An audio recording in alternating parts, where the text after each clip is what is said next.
My question to the Cabinet Secretary.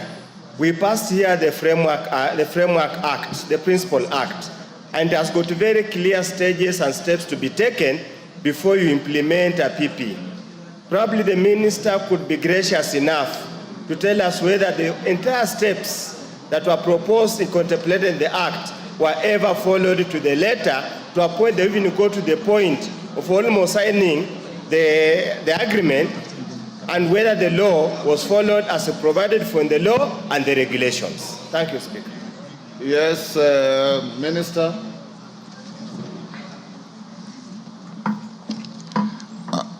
Speaker, thank you.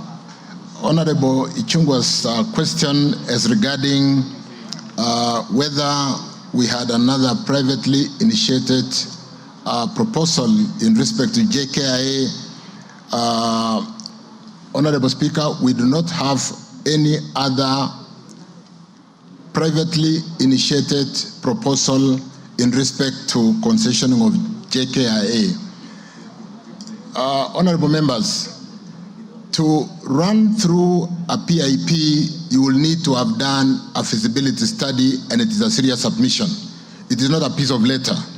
So when you submit a privately initiated proposal, it is a very well done piece of work, having looked at the whole scope of the proposal and what needs to be done.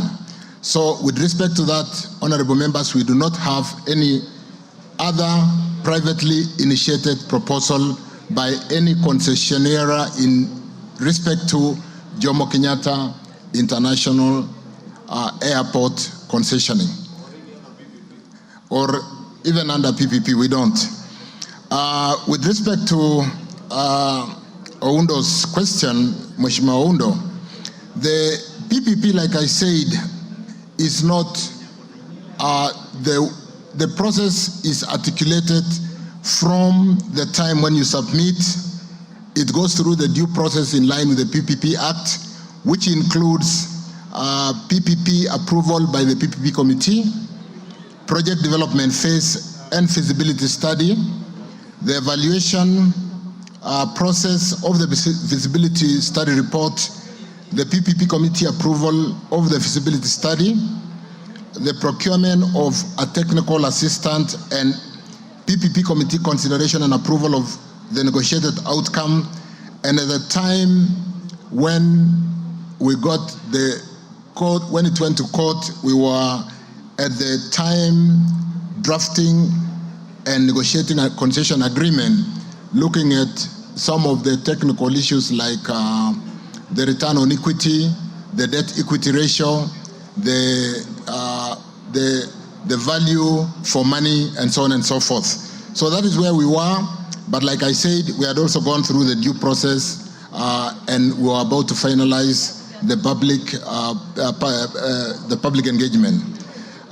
So, honorable members, that is when we got the orders, and like I did indicate, we are using this time to ensure that we communicate and we do provide information to Kenyans. Thank you. Thank you. Yes, Basil. Thank you, Speaker. My supplementary is actually tied to what Oundo asked.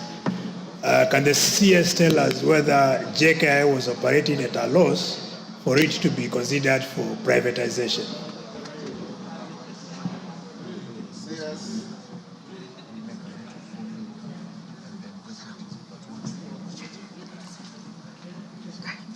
CS. Thank you, honorable members. With respect to JKIA, JKIA in its audited accounts makes a profit of 4 billion annually. 4 billion annually. As we are aware of the state of JKIA, the fact that we need a new airport, we have really overutilized in terms of the traffic and the population of persons we receive at JKIA, and the investment at JKIA is in the tune of 200 billion. So when you're talking about an investment, Speaker, honorable members, of 200 billion, and your bottom line is 4 billion, and the fiscal headroom for an asset which is 100% owned by government requires that kind of investment. The only route to go is the PPP route, where we bring in foreign investment through PPP. Thank you. Thank you. Yes.